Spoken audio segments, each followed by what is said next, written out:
I didn't even knock. That's the part that sticks with me the most.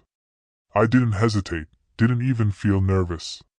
I just slid my key into the door and walked in, like a man returning to his castle, like I had every right in the world to be there.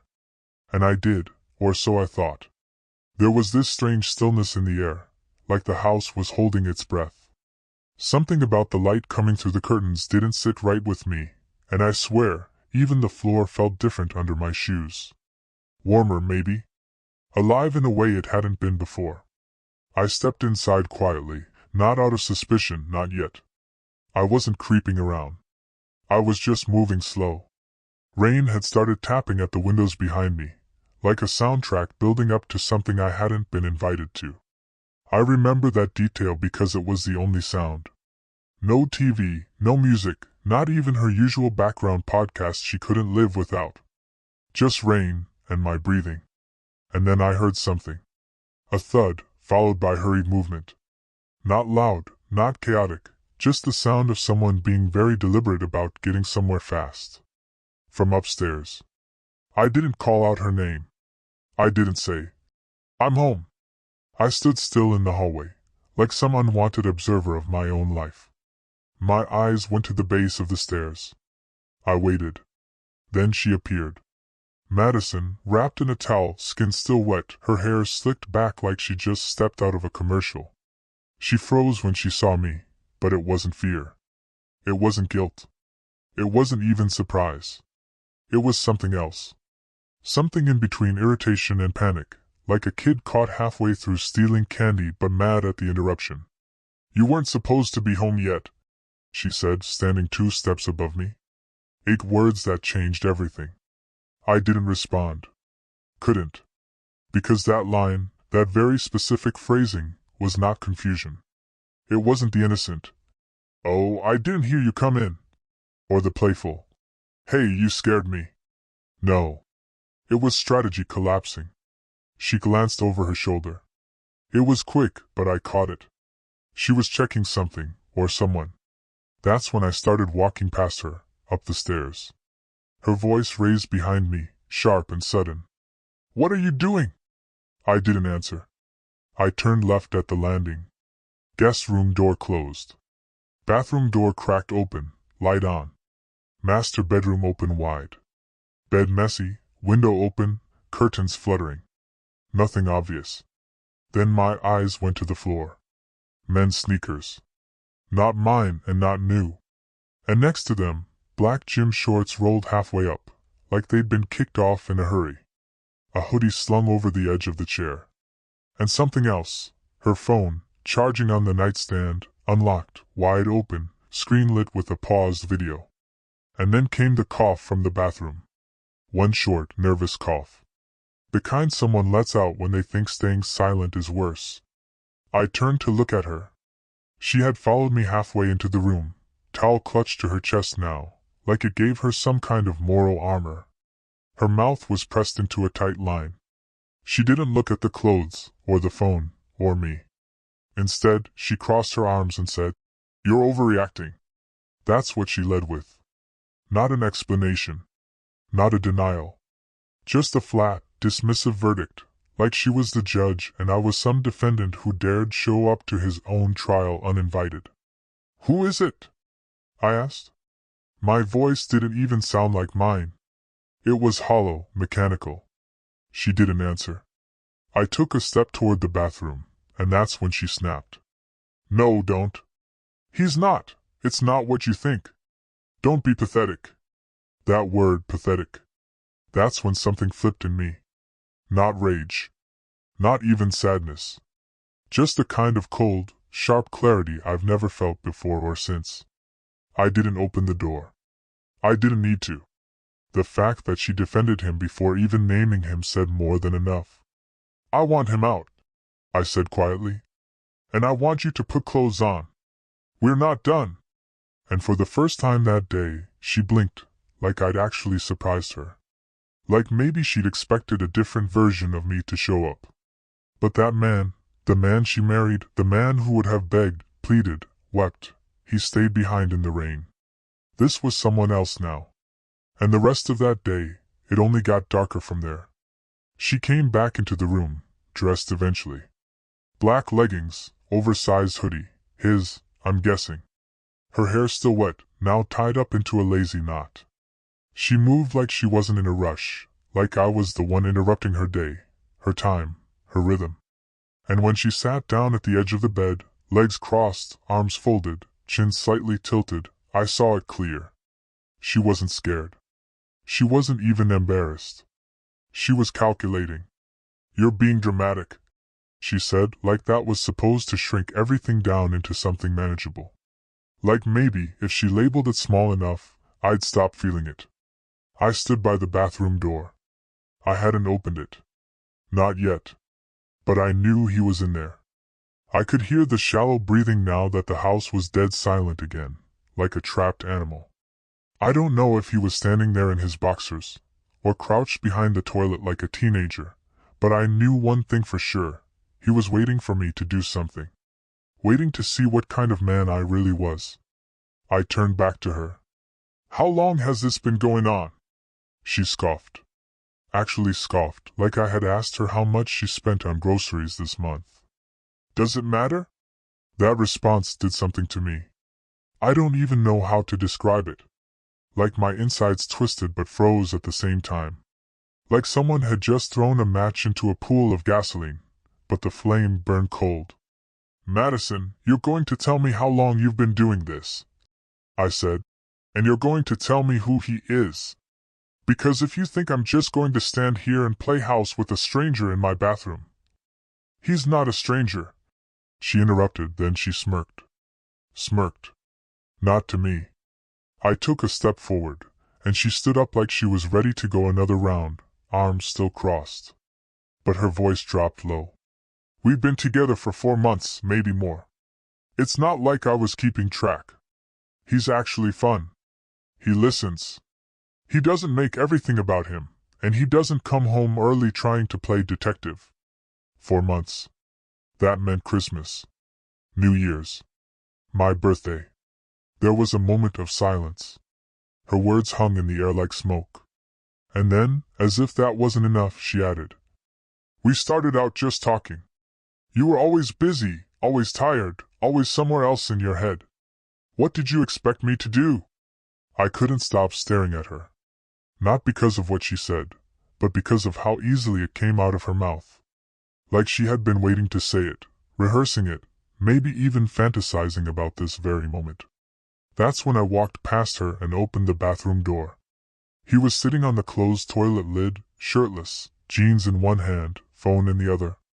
He jumped when the door opened, like a raccoon caught raiding the fridge. Brown hair, maybe mid-20s. Way younger than her. Could have been her little brother if I saw them at a restaurant. We locked eyes. He didn't say anything. Just nodded, like he expected a punch and was willing to take it. "Get dressed," I said. "You've got 60 seconds. He stood fast, muttering, Yeah, man, I'm sorry." "Don't talk to me," I said. I turned around and left the door open. She was still standing in the same spot, still watching. "I could have lied," she said suddenly. That caught me off guard. I looked at her. She could have said he was just a friend, that we hadn't done anything, that I was confused or drunk or lonely, or whatever version you needed to hear. But I didn't. "You should at least respect that," she said, dead serious. That was her pitch, honesty as a twisted badge of honor.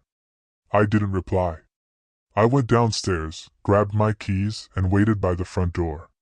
A few minutes later, he walked past me with his hoodie half-zipped and his sneakers still untied. He didn't meet my eyes.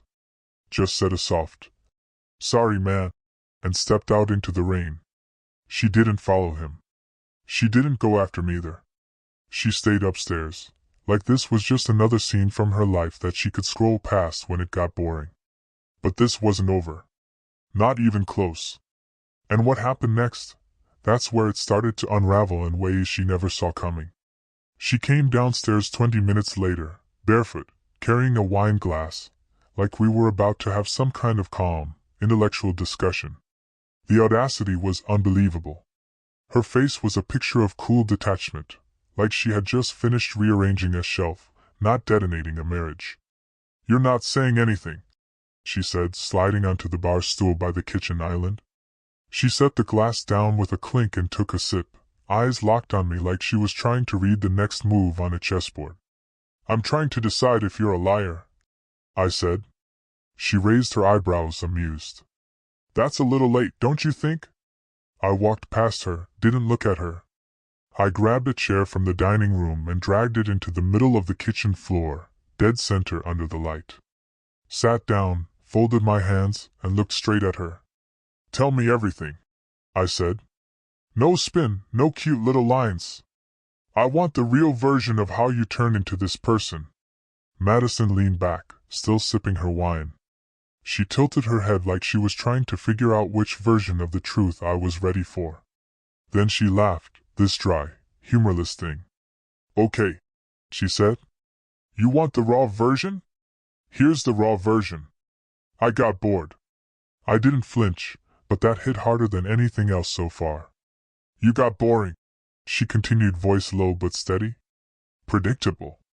The same routine, day after day. Wake up, email, coffee, work, dinner, Netflix, repeat.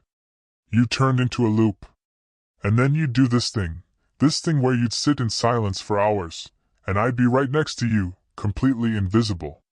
You were already gone. You just didn't physically leave. So you replaced me," I said, "with a gym rat from Craigslist." She smirked. "He's not from Craigslist. He's a trainer at my gym. His name's Blake." Of course, his name was Blake. "Blake," I repeated. "You're risking a 6-year marriage for a guy named Blake?" She rolled her eyes. "Don't reduce him just because you're mad." I stood up, not quickly, not dramatically, just to break the rhythm she was trying to set. "You don't get to protect him now," I said. "You don't get to paint this as some thoughtful journey of self-discovery. You made a choice, repeatedly, behind my back."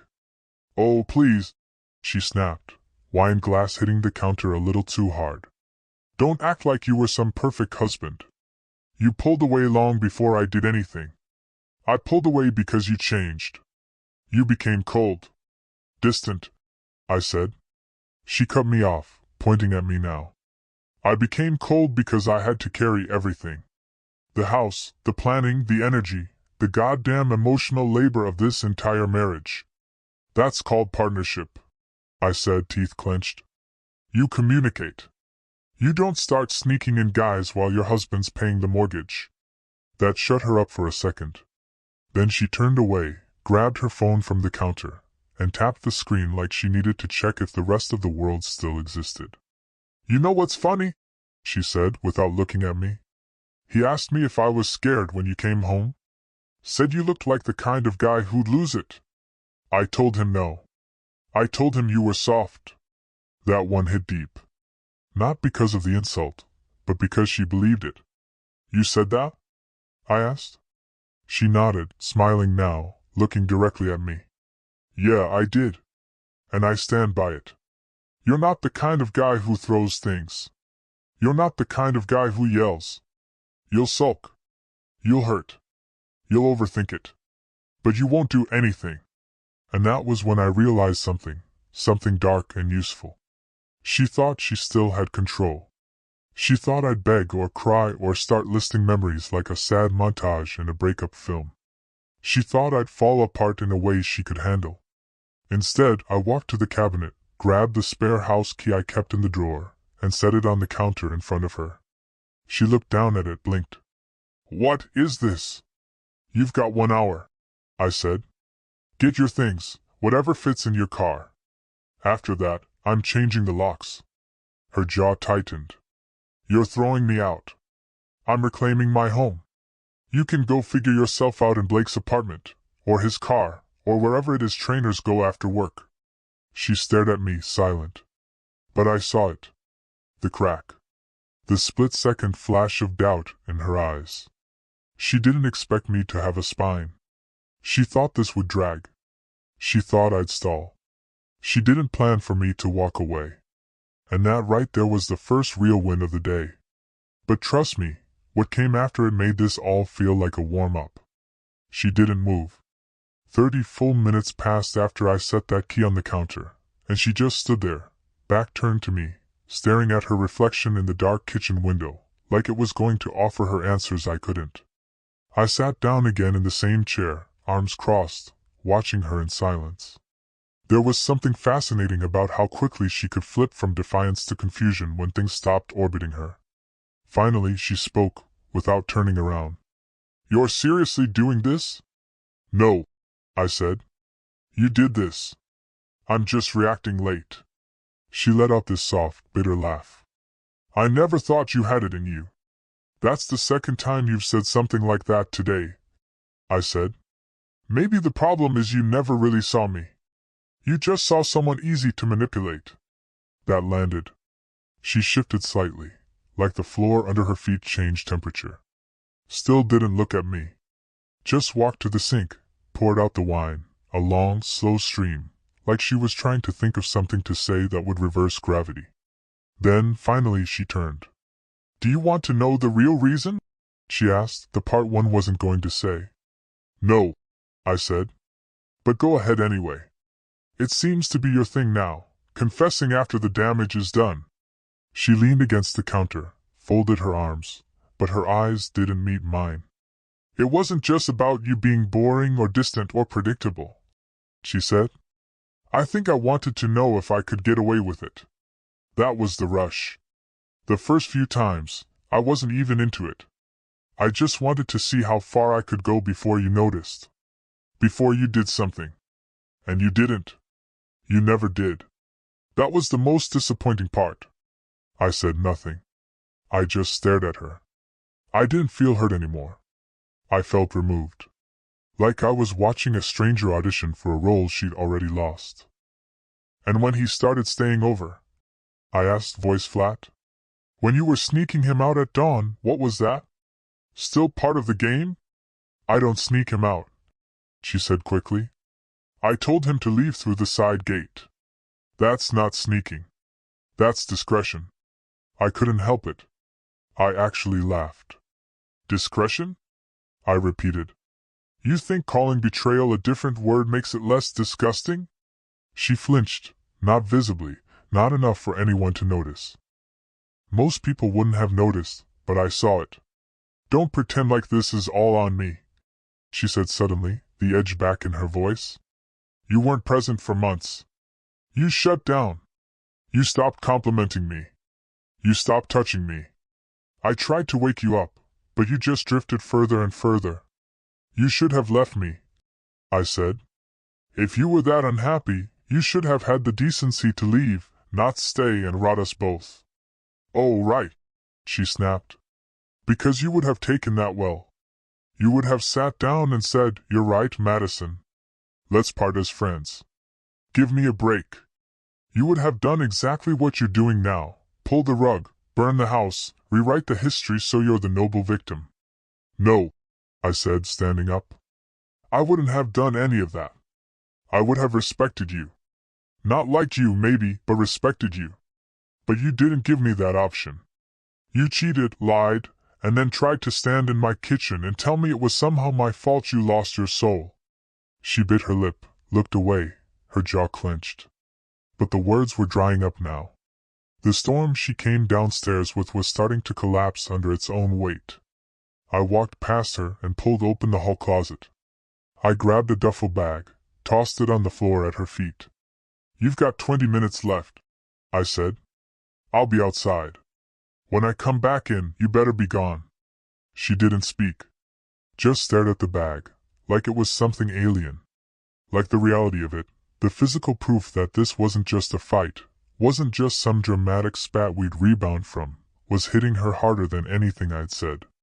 I stepped outside into the rain, still steady, still cold, and sat in my car. The same car I used to drive us to weekend getaways, to late-night ice cream runs, to her sister's wedding. I sat there and watched the lights in the house shift. A silhouette passed in front of the blinds. Then another. Then nothing. At the 18-minute mark, the front door opened. She came out, holding 2 bags, no umbrella, no jacket. She walked past the car without looking at me, just got in her own and drove off. I didn't watch her tail lights disappear. I didn't watch the street empty. I just closed my eyes and let the silence sink its claws in. And for the first time since everything shattered, I didn't feel broken. I felt clean. The silence in the house that night wasn't peaceful. It was surgical. Everything felt too still, like someone had taken a photo of my life and left me trapped inside the frame. Her scent was still on the couch pillow, her charger still plugged into the wall by the bed. There were bobby pins in the bathroom sink, a half-empty bottle of her favorite dry shampoo on the counter, and one of her socks, just one, tucked behind the laundry hamper, like a ghost refusing to leave quietly. I didn't sleep. I didn't cry either. I walked through every room like I was doing an inventory of a crime scene, touching nothing, just absorbing, trying to figure out where I'd missed it, the breadcrumbs, the warnings, the shift. When had the woman I married turned into someone who could stand in front of me with a smirk and say, "I just wanted to see if I could get away with it"? At 3:17 a.m., I finally opened her phone. She'd left it unlocked. I don't know if it was a mistake or another twisted move in her little power game, but it was there, screen dark as if waiting for me. I told myself not to do it. Then I did it anyway. Her messages were beyond what I imagined. She didn't just lie. She documented it, every detail, names, locations, laughs. There were texts between her and Blake that read like two people mocking a blindfolded man walking into traffic. "He doesn't even suspect a thing. LOL. I left your boxers under the bed again. Hope he doesn't notice." Face with tears of joy told him I was sore from yoga. Ha! He bought it. Dozens of them. And worse were the ones to her friend Kelsey, the way they dissected me like I was a sitcom character. "He's harmless. Sweet, but like a Labrador that's gone dull. I need a real spark. It's not about falling in love with someone else. It's about remembering I'm still desirable. He doesn't even notice when I wear lingerie anymore. Not that I do. Blake gets it off faster than I can put it on anyway." I read them all. Every poisonous line, every dagger wearing a joke's mask. And at some point, I realized my hand wasn't shaking. I wasn't breathing hard. I wasn't even angry. I was documenting. Not for revenge. Not for blackmail. Just so I would never, ever let myself forget the kind of person she really was. At 6:42 a.m., I started packing her things. Everything. All of it. Not in rage. Not with chaos. But with precision. I folded each shirt. I rolled her sweaters. I bubble-wrapped the stupid live, laugh, love mug she used for her teas. Her entire side of the closet disappeared by 8 o'clock. All her shoes. Her makeup drawers. Even the random drawer of junk she called her essentials. I packed them all into labeled boxes and stacked them neatly by the front door. Then I called her. She picked up on the second ring. "Already missing me," she said, voice light, fake sweet. "There's a storage unit on Maple and 10th. I said. "Your name's on the contract. Everything's in there. Your key and access code are taped to the inside of the mailbox. You have 2 weeks to get it moved." She paused for just a beat. "You went through my phone?" "Yes." Another pause. Then, "I should have changed the lock screen." "No," I said. "You should have been a better person." Silence. Then she said something I didn't expect. "I don't want this to turn into something ugly." I laughed. Not bitter. Not loud. Just sad. "It already is. You just didn't expect to see it from the outside." I hung up, blocked her, deleted the thread. Then I sat down on the now empty bed and exhaled like I'd been holding my breath for months. But I didn't feel free yet, because 2 days later, the real twist hit me like a freight train. I never saw it coming, and it came from the last person I ever expected. 2 days later, I was starting to feel like I could maybe, possibly exist again. The house was eerily clean, quiet in a way that didn't feel like absence anymore, more like relief. I'd taken the day off work, not because I needed rest, but because I didn't trust myself around people just yet. My fuse felt short, my stomach constantly tight, like my body knew something was coming before my mind did. I spent the morning in the garage, trying to fix the hinge on an old storage cabinet. I had music playing, something instrumental, no lyrics. My brain couldn't handle lyrics yet. Then my phone rang. A number I didn't recognize. I let it go to voicemail. Then it rang again. Same number. I picked up the third time, already annoyed. Hello? The voice on the other end wasn't hers. It was a man, young, shaky. Hey, is this? Are you Madison's husband? I stood still. I didn't say anything. He kept going. My name's Tyler. I know this is weird. I wasn't sure if I should even call. Look, I think we need to talk. It's about Madison and Blake. Now I was listening fully. Go on, I said quietly. He took a breath. Blake's my roommate. Or was. He moved out yesterday.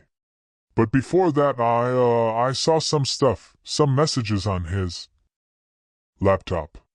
I didn't mean to snoop, but I had to use his email for a shared lease thing, and his inbox was just open. Tyler, I interrupted. What are you trying to tell me? He hesitated, then said, she wasn't only seeing Blake. There was. My jaw clenched so tight I felt it in my muscles. Tyler kept going. I saw messages to at least 3 other guys.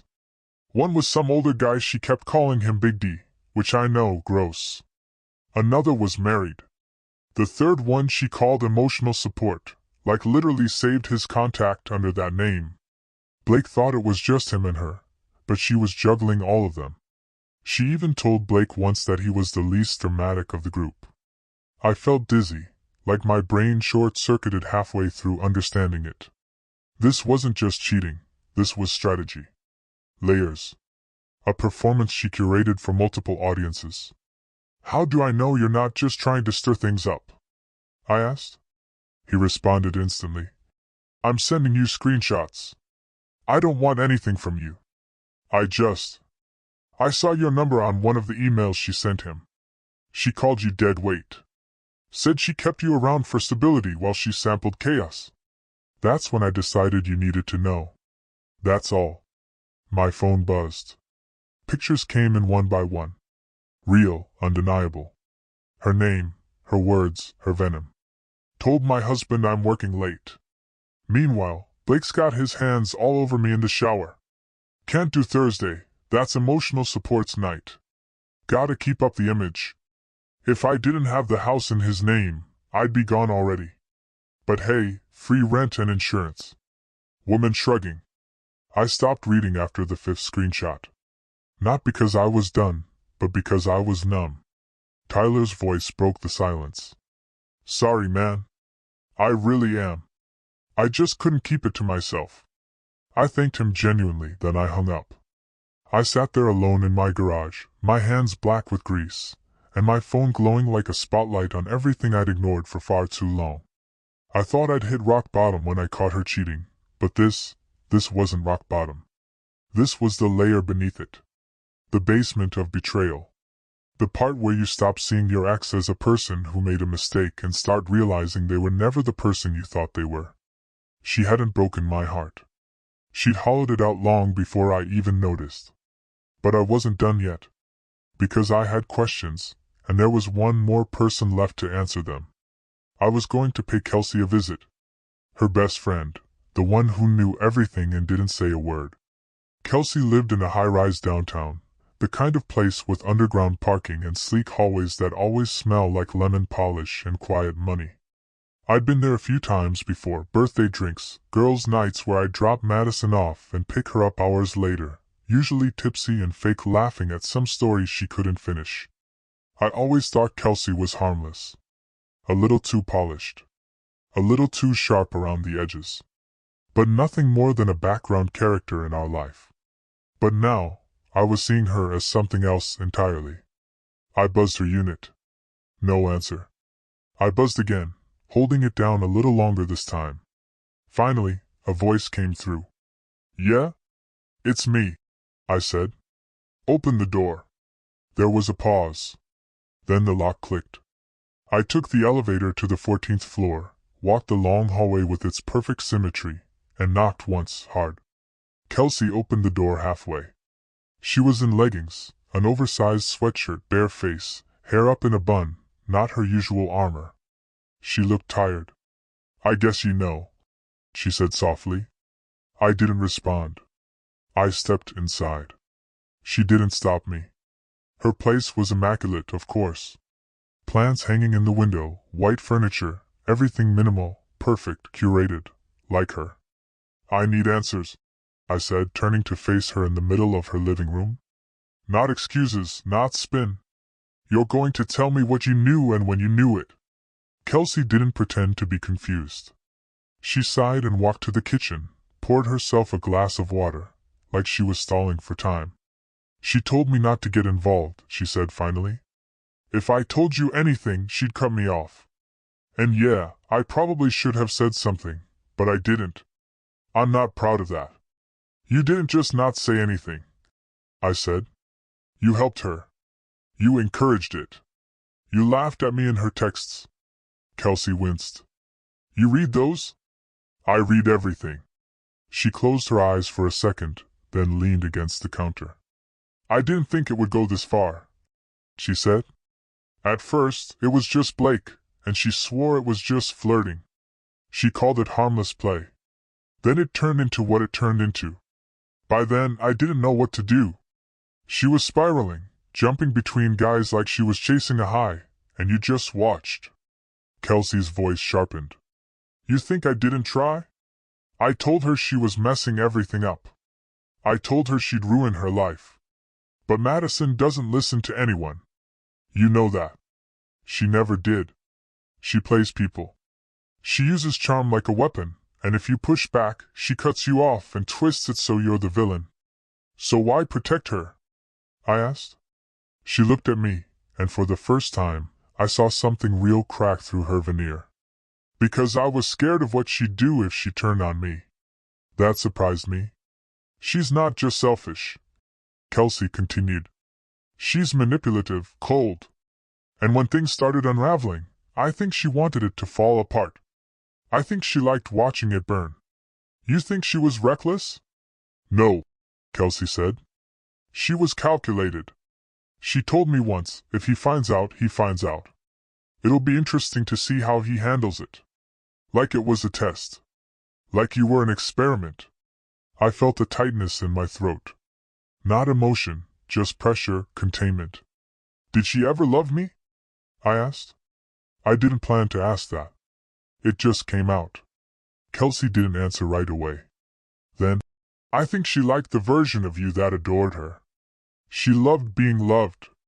But once that faded, once real life kicked in, she lost interest. She's a black hole. She pulls people in, eats them alive, and blames them for being too close." That settled in the room like smoke. Then Kelsey said something I didn't expect. "She's not okay." I looked at her. "She needs help. Serious help. I don't know what happened to her before she met you, but whatever it was, she never healed. She's not going to. She's going to keep breaking things, breaking people, until there's nothing left but ashes." I nodded. Not because I agreed, but because it didn't matter anymore. "She's your friend," I said, walking toward the door. "So you get to live with the version of her you defended. I hope that sits well." Kelsey didn't follow me. Didn't try to stop me. She just said quietly, "I'm sorry for not saying anything. For everything."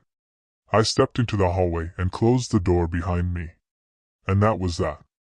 I had all the pieces now and one final thing to do before I walked away from this wreckage completely. I was going to talk to Madison one last time, face to face, and I was going to bring the truth with me.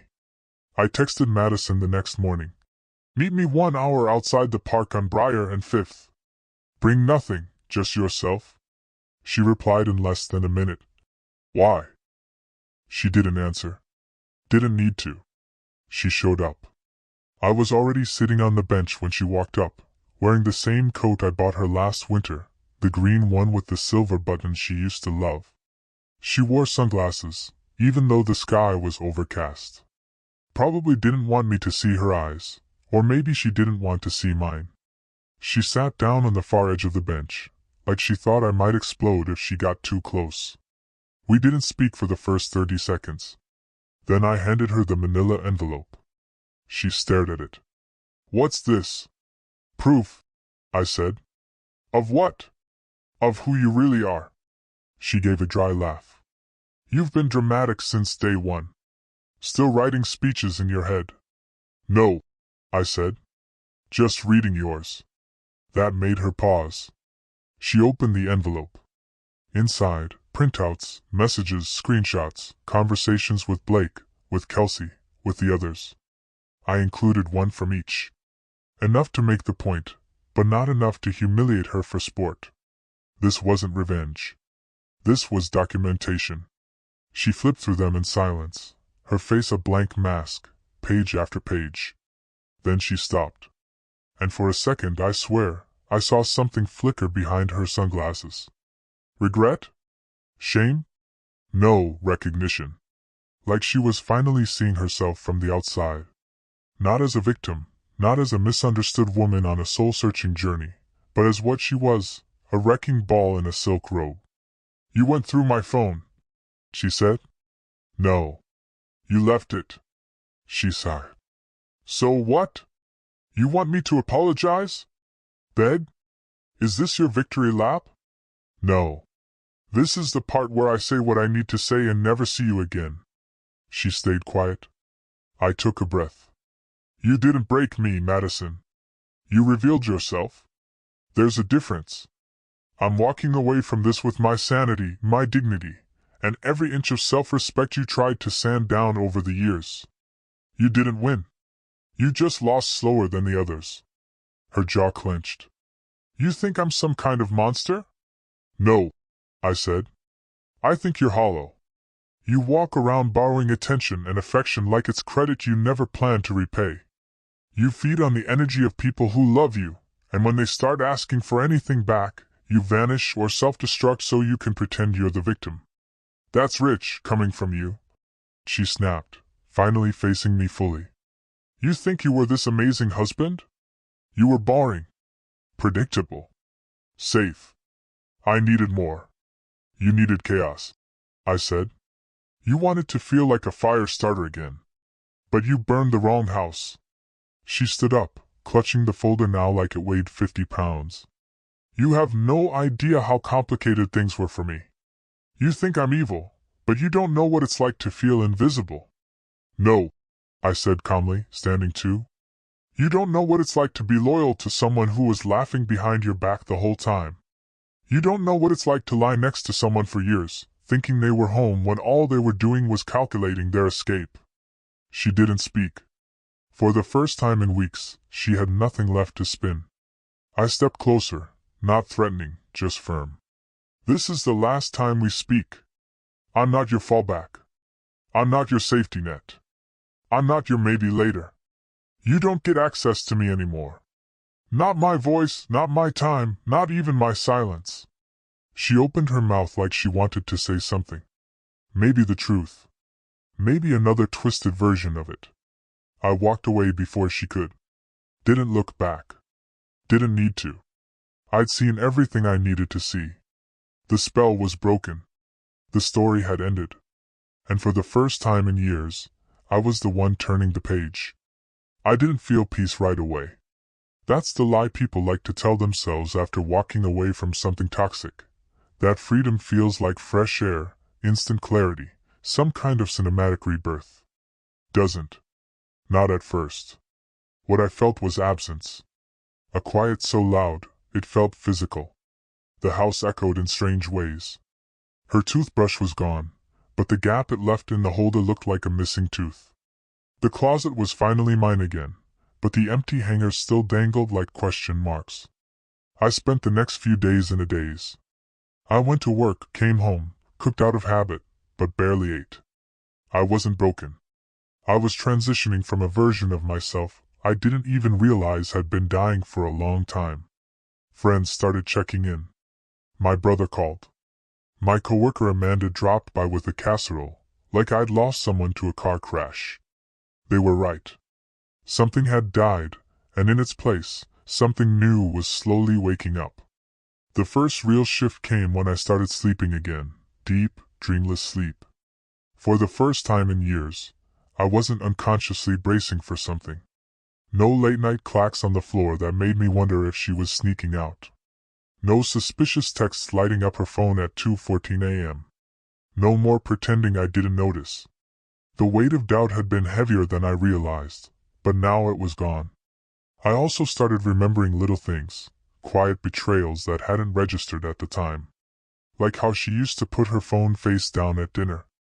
How she always locked the bathroom door, even when she was just brushing her teeth. How she'd say, "You're just paranoid," whenever I asked harmless questions. How she made me feel like curiosity was a crime and transparency was controlling. All of it designed to erode. And it worked for a while. But not anymore. Then, a week after our final meeting, I got an email. No subject. No body. Just an attachment. A photo. It was Madison, standing on a balcony, her face half-turned, like someone caught her mid-sentence. Behind her, in the glass reflection of the door, I could see a man's silhouette. Not Blake. Not anyone I recognized. The timestamp, 3 weeks before I ever suspected anything. 3 weeks before I thought the storm had even started. There was no message. No name. Just that image. I didn't reply. Didn't forward it. Didn't react at all. Because it didn't matter anymore. She wasn't my problem. Her next victim could read the same script I did. Walk the same tightrope. Swallow the same poison with a different flavor. That wasn't my story to live anymore. It was someone else's turn. The irony? I wasn't even angry. I felt grateful. Grateful for the pain, the betrayal, the unraveling. Because it pulled me out of a sleepwalk I didn't even know I was in. And now, I was fully awake, ready, not to start over, but to start honest. And the version of me that comes next? He's not going to be soft. He's going to be solid. It's strange how something can end so violently, so completely, and still life continues. You wake up. The sky's still there. Coffee still brews. The same traffic lights blink. You laugh at something stupid a stranger says in line at the store. And for a second, you forget that just a month ago, your life was held together by lies dressed in affection. But I haven't forgotten. And I won't. Part of me wishes I could write some neat, satisfying final sentence here. Some version of, "And now I'm healed and everything's better. And here's the moral, wrapped in a ribbon." But that's not how it works. The truth is, healing didn't show up like a thunderclap or a movie montage. It came in slow, awkward waves. The first time I walked into a coffee shop alone and didn't think she would have ordered oat milk. The first time I laughed, really laughed, without guilt or the echo of her voice in the back of my mind. The first time I looked at a woman and didn't immediately wonder if she'd lie the same way Madison did. There were relapses, moments where I stared at our wedding photos still buried deep in my drive or saw a sweater of hers I forgot to throw out. And for a second, a dangerous second, I missed the idea of her. Not her, just the illusion. The ghost version. The one that never existed outside my own hope. But then I remembered everything she said, everything she did, and everything she didn't say when it mattered. People talk about closure like it's something someone gives you. It's not. It's something you rip from the wreckage with your own 2 hands. Something you carve for yourself when the other person's only contribution is silence or smugness. So here it is, my closure. I didn't deserve what she did. Not the lies. Not the manipulation. Not the emotional slow bleed she passed off as boredom. But I'm not walking around with bitterness. I'm walking around with clarity. I see red flags now before they even wave. I know the difference between love and dependency, between passion and volatility, between someone who makes you feel alive and someone who's feeding off your energy to stay afloat. And if someone reading this is in the place I was, confused, questioning, second-guessing every gut instinct because the person you love is painting your sanity as insecurity. Listen to me. You're not crazy. You're not overthinking. You're not hard to love. You're just being slowly erased. And the moment you choose yourself, really choose yourself, that's the day everything changes. Because people like Madison, people who weaponize affection, who twist loyalty into leverage, they only win if you stay quiet, if you shrink, if you accept their version of reality. I didn't. Not anymore. And that right there is my final act. Not revenge. Not regret. Just release. No more stories. No more analysis. No more wondering how someone I knew so well turned out to be a complete stranger. She's gone. I'm here. And for once, I'm not starting over.